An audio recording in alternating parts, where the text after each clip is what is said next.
Welcome back to the classroom. My name is Mr. Wong, and today we'll be looking at motion in straight lines. So this is covering Module 1, Inquiry Question 1. We'll be looking at how we can look at using motion time graphs to analyze the object's velocity, displacement, and acceleration. So let us begin. Our lesson intention for today is to analyze different types of motion time graphs. So that could be displacement time, velocity time, and hopefully by the end of this lesson you have some understanding of how to perform the mathematical calculations to look at displacement, velocity, and probably acceleration as well. If you need any further reading, have a look at these pages in your textbook. Okay, so the first one we're going to look at is analyzing displacement time graphs. So from the last lesson, we looked at what the meaning of different shapes on a displacement time graph represents. We can see that if it's a curved line, the object will accelerate. So it could either accelerate as an increase in speed or decelerate with a decrease in speed. If we have a linear line, or so to speak, a diagonal line, the object is essentially moving at a constant speed, and up here with a flat line, okay, we can see that the turtle essentially stops moving. Obviously this is not a complete flat line, but you get the idea. So we're going to start looking at displacement time graphs, looking at the maths involved and how to appreciate what the information is given to us for. So on the y-axis of a displacement time graph, we're given displacement. Now that's measured in meters usually. If it's not, then try and change it up to see what the correct SI units are. We also get provided with a direction. So we'll look into what consequences there are with direction in that sense. On the horizontal axis, we're given time. Okay, so as time changes, the object's displacement or their positional change will also vary, as you can see here. So I guess the first thing we can talk about is, what does this graph kind of show us? Well, if we look at the gradient of the line, so this bit here, to find the gradient of a line, a straight line, it's rise over run, and that gives us, if we do rise over run, our rise is our y-axis here, that's displacement, divided by our run, which is the time in which it's passed. So that's what our gradient tells us. So what formula matches with that gradient formula? Well, the answer would be velocity, because velocity is displacement over time. Now, just a quick question, what about the area here? So if I was to calculate the area here, does that provide me with any information about the object's motion? Well, if we try and have a look, the area is half times the length times the height. Well, the length we're using here is time, and the height we're using is displacement. There isn't actually a formula that we use to look at, time multiplied by displacement. So the area underneath doesn't actually give us any new information. Okay, so let's look at an example. Let's look at this one here. We have an object that starts at position 20 meters north from 0, and we get this following motion here.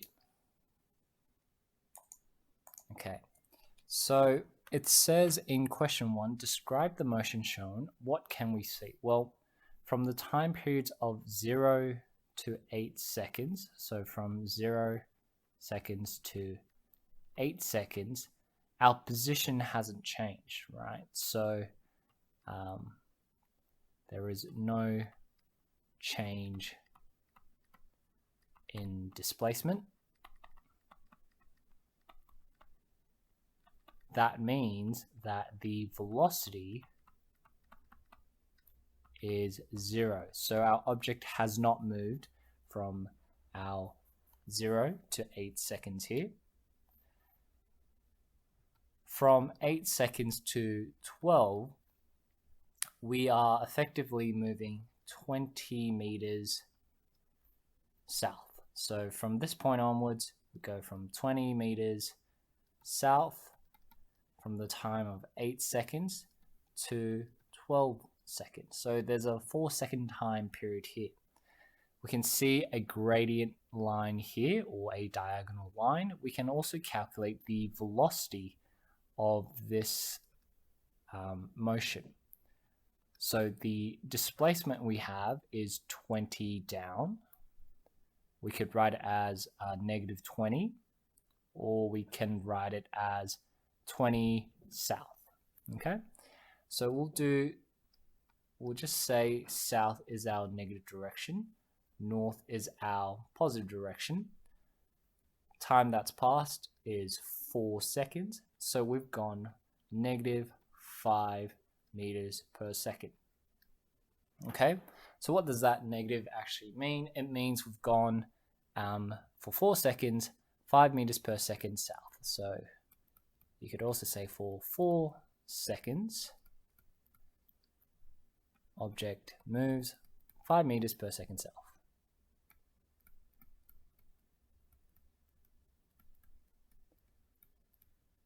So that's describing the motion for 0 to 8 and also 8 to 12. Okay, so there's that. Right, so our next approach we want to look at is to determine the distance covered. How much distance has the object actually moved? Well, it started off at 20. That was its original starting point, and it's gone 20 meters south. So overall, it's covered 20 meters. We don't need to write a direction because distance is a scalar, and that means we only need to provide the value, not the direction.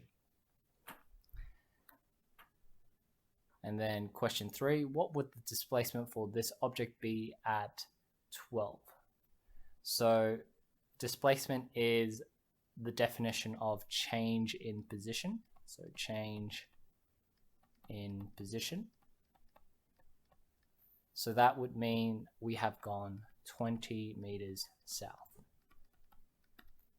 Or if you already wrote the negative, you could write minus 20 meters. Obviously, only do the negative sign if you've already stated which side is the positive direction and which side is the negative direction. Okay, so now we go to another question on a position time graph. This time our displacement represents, or this direction going up. Just switch over. This direction going up represents us going towards the east direction. Okay, so the very first question we have is, when was the speed constant? Now remember, speed can be constant for 2 reasons. If the value for velocity is a fixed value larger than 0, so a number bigger than 0, or if it's constant at 0. So if you look at this spot here, from time 0 to 4, it's a flat line, so the object is not moving. Okay, that's a constant speed because 0 is a constant, right? So from time